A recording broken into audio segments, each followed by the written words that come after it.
Demon slayer versus jujutsu Kaisen. मैंने part 1 बनाया था जिसको थोड़ा बहुत अच्छा रेस्पॉन्स मिला, तो मैं पार्ट 2 बना रहा हूँ क्योंकि मैंने इंस्टाग्राम पे पोलिंग किया था एंड काफ़ी ज़्यादा लोगों ने बोला कि यप ये बनाओ। तो पिछले वीडियो में मैंने ओवरऑल मैंने ऊपर से सब कुछ बता दिया था, मगर अब मैंने दोनों demon slayer and jujutsu Kaisen की मांगा पढ़ ली है एंड अब मुझे रियलाइज हुआ है कि मैटर सीरियस है। तो बिना किसी देरी के वीडियो को स्टार्ट करते हैं, मतलब इन दोनों की कंपैरिजन को स्टार्ट करते हैं। और हाँ, मैं शुरू में ही बता देता हूँ कि मैं डीमन किंग तानजीरो को कंसीडर नहीं कर रहा हूँ क्योंकि वो प्रैक्टिकली इमॉर्टल है, उसको मारा ही नहीं जा सकता। तो देखो डीमन स्लेयर में कितने सारे कैरेक्टर हैं एंड जुजुत्सु काइसन में भी, इसीलिए हम सबका सबसे फाइट तो बिल्कुल नहीं करा सकते। हम स्ट्रॉन्ग अपोनेंट लेंगे, जैसे हमारा जुजुत्सु काइसन से आ गया Sukuna, Gojo, Toji, Yuta and Yuji. And Demon Slayer से हम कैरेक्टर लेंगे Yoriichi, Kokushibo, Muzan, Akaza and Giyomi. Basically 5 versus 5 होने वाला है। वैसे तो पेयर समझ गए होगे कि किसका मैं किससे फाइट कराने वाला हूँ, पर अगर नहीं समझे तो समझ जाओगे, आगे देखते जाओ। तो पहला मैच स्टार्ट करते हैं गियोमी वर्सेस तोजी। तोजी के पास कोई कर्स टेक्निक नहीं है, पर स्टिल उसके पास क्या एडवांटेजेस है, उसका strength, speed and curse tools. And Gyomei के पास भी लगभग सभी चीजें हैं। हाँ बिल्कुल, उसके पास तोजी जितना ही पावर है और स्पीड है, लगभग थोड़ा ज्यादा ही है, क्योंकि गियोमी वैसे पैदा ही हुआ था काफी ज्यादा स्ट्रॉन्ग और प्लस उसको स्टोन हाशिरा बनने के लिए काफी ज्यादा ट्रेनिंग करनी पड़ी थी। तो चलो मान लिया एक वक्त को तो वो तोजी से स्ट्रॉन्ग है और उससे ज्यादा फास्ट है, पर तोजी के पास उसका खुद का कर्स टूल है। तो उसका काउंटर क्या है?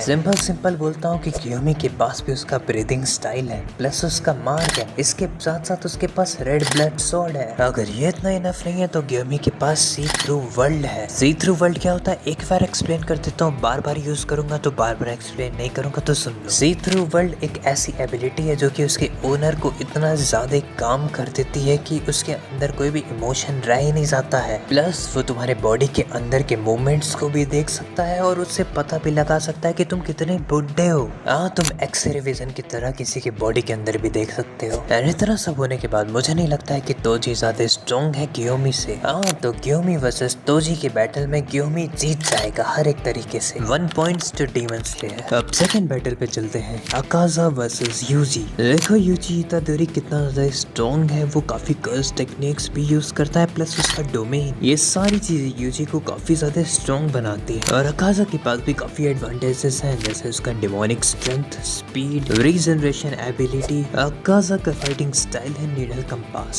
अकाजा ह्यूमन फॉर्म में ही 67 लोगों को मार दिया था, सर उखाड़ के फेंका था, और वो सारे वेल ट्रेंड स्वॉर्ड्समैन थे। तो अगर स्ट्रेंथ एंड स्पीड की बात की जाए तो अकाजा के पास ज्यादा एडवांटेज है, मगर अगर सॉर्सरी की बात की जाए तो यूजी के पास काफी ज्यादा सॉर्सरी है, मतलब उसका ब्लैक फ्लैश प्लस उसका डोमेन एक्सपेंशन। पर फाइट चाहे जितनी हो जाए अकाजा मरने थोड़ी वाला है। एंड अगर ये फाइट इन्फिनिटी कैसल में होती है तो at the end of the day Akaza जीत जाएगा कुछ भी करके, पर अगर बाहर होती है तो सनराइज की वजह से अकाजा जल जाएगा पूरी तरीके से। तब तक तो यूजी होल्ड कर ही सकता है उसको, पर इसके बाद यूजी अपने पैरों पे खड़ा नहीं हो पाएगा। एक पॉइंट्स दोनों को। एंड जिसके साथ डेमन स्लेयर के पास 2 पॉइंट्स है एंड जुजुत्सु काइसन के पास अभी 1 पॉइंट्स है। नाउ अब राउंड 3 पे चलते हैं, और राउंड 3 पे है यूटा वर्सेस कोकोशिबो। यूटा की कर्स टेक्निक बहुत ओपी है और उसके पास कर्स एनर्जी भी बहुत ज्यादा है, प्लस वो कॉपी कर सकता है कर्स टेक्निक्स को, और यहाँ तक कि वो एक स्वॉर्ड्समैन भी है। एंड यस, वो रीजेनरेट भी कर सकता है। और बात रही कोकोशिबो की तो उसके पास मून ब्रीदिंग है, सेकंड स्ट्रॉन्गेस्ट ब्रीदिंग स्टाइल। सांसें खत्म हो जाती हैं बोलते बोलते, मुझे भी ब्रीदिंग टेक्निक सीखना पड़ेगा। एक demon slayer mark plus demon की बॉडी और रीजनरेशन तो फुल कर सकता है, वो काफी तेज है, और है उसके पास red blood sword, transparent world. And because Kokushibo एक वक्त पे सन ब्रीदिंग यूज कर रहा था, वो कम्प्लीटली यूज नहीं कर पा रहा था, फिर भी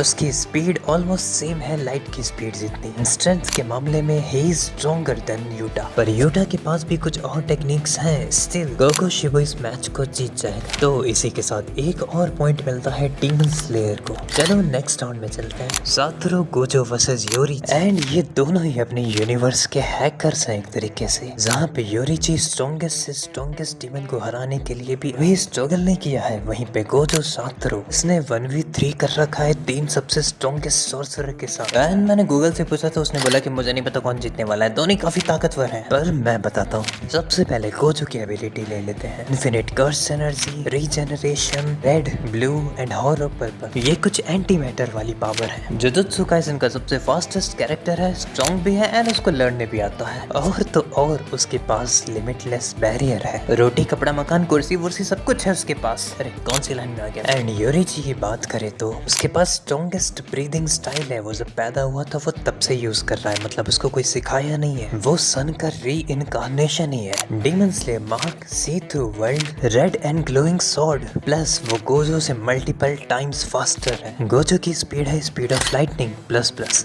एंड योरीची की स्पीड है speed of light plus plus. Simple बोलो तो गोजो की कोई भी अटैक्स योरीची आराम से डॉज कर लेगा, पर योरीची के अटैक्स गोजो कभी डॉज नहीं कर पाएगा। और इन्फिनिटी का क्या, तो मैंने पहले ही तुम्हें बता रखा है सी थ्रू वर्ल्ड के बारे में। इसके रहते योरीची कुछ भी बाईपास कर जाएगा, प्लस उसके पास लाइट की स्पीड भी है। एंड अब गोजो के पास इसका कोई भी काउंटर नहीं है और सिंपली गोजो मारा जाएगा। हाँ, योरीची गोजो का किटकैट बना देगा। गोजो को सिर्फ एक ही चीज बचा सकती है, वो है उसका डोमेन एक्सपेंशन। इसको खोलते ही गोजो योरीची के अंदर इतनी सारी इंफॉर्मेशन फिट कर देगा कि वो फट जाएगा उसका दिमाग ही। पर मुझे इसमें भी डाउट है क्योंकि उसके पास सी थ्रू वर्ल्ड है, तो वो इंफॉर्मेशन शायद रिजेक्ट ही कर दे। एंड अगर गोजो कोई भी हरकत करने वाला होगा, जैसे डोमेन एक्सपेंशन खोलने वाला होगा, तो उसको पहले ही पता चल जाएगा। तो जब भी गोजो बोलेगा योई की तेंकाई, उसके पहले ही वो उसका गला काट देगा। पर फिर भी मैं गोजो और उसके फैंस का मान रखने के लिए ये बैटल टाई ही कर देता हूँ, दोनों को 1 पॉइंट।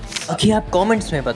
अगले बैटल पे चलते हैं, अगले राउंड में। राउंड 5 में मैच होने वाला है the king of curses versus demon king, human Sukuna versus Muzan Jackson. Sukuna की एबिलिटी क्या है, डिसमेंटल्स एंड कटिंग्स वगैरह, black flash, Fuga, bounding vow, reverse curse technique, domain expansion और भी काफी एक्सपीरियंसेस हैं। उसके पास 4 हाथ है, काफी स्ट्रेंथ है और काफी स्पीड भी है। और बात करें मुजान की, तो उसके पास भी काफी एबिलिटी है, जैसे कि उसका ब्लड मैनिपुलेशन, वो अपने बोन्स वगैरह को मैनिपुलेट कर सकता है, उसको काफी स्ट्रॉन्ग बना सकता है और उससे अटैक्स कर सकता है, बॉडीज को कितने भी पार्ट्स में काट सकता है, काफी ताकतवर स्ट्रॉन्ग वेव्स भी छोड़ सकता है अपने बॉडी से। एंड वो अपनी बॉडी को चाहे जैसे मैनिपुलेट करते हैं। तुम स्ट्रेंथ की बात करोगे तो मुजान के पास ज्यादा स्ट्रेंथ है और स्पीड में मुजान ज्यादा फास्ट है। बेसिकली डीमन स्लेयर कैरेक्टर ज्यादा फास्टर है जुजुत्सु काइसन से ही। And of course regeneration Muzan का बहुत ज्यादा ही फास्ट है, लाइक के डिसमेंटल मारते ही वो हील हो जाएगा। अगर ये बैटल इन्फिनिटी कासल के अंदर होती है तो सुकुना के पास कोई भी चांसेस नहीं है जीतने के। मैं बताता हूँ ना कैसे तुम्हें। देखो, जब मुजान फाइनल फाइट कर रहा था तो मुजान के अंदर एक ड्रग को डाला गया था ताकि वो हर मिनट में 100 साल की उम्र एज करे। हर मिनट में वो 100 साल बढ़ रहा था। ऐसे ही उसकी एनर्जी खत्म हो रही थी एंड इंस्टेंटली फुल भी हो जा रही थी। तो अगर तुम टेक्निकली देखोगे तो कईयों लाख साल तक मुजान हाशिराज से लड़ा है। हाँ, हाशिराज के लिए तो वो कुछ घंटों था, मगर फिर भी मुजान के लिए तो वो काफी ज्यादा था। और सुकुना इतना लंबा कभी फाइट नहीं कर पाएगा, वो 2-3 दिन मैक्स टू मैक्स चलेगा।